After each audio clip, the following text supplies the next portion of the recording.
Terima kasih Anda masih menyaksikan Kompas Siang, Saudara. Kepolisian Polres Kota Mobagu melanjutkan penyidikan dugaan penganiayaan salah satu siswa Madrasah Sanawiyah yang menyebabkan korban meninggal.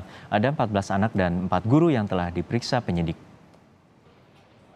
Polisi melanjutkan penyidikan penganiayaan di sekolah Madrasah Sanawiyah di Kota Mobagu, Sulawesi Utara dengan memeriksa siswa dan guru.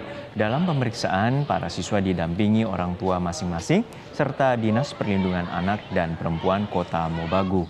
Pendampingan mesti dilakukan karena siswa masih di bawah usia dewasa.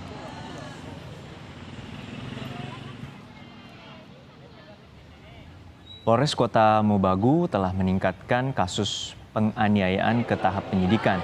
Penganiayaan itu mengakibatkan seorang siswa Madrasah Sanawiyah di Kota Mobagu meninggal pada 8 Juni lalu.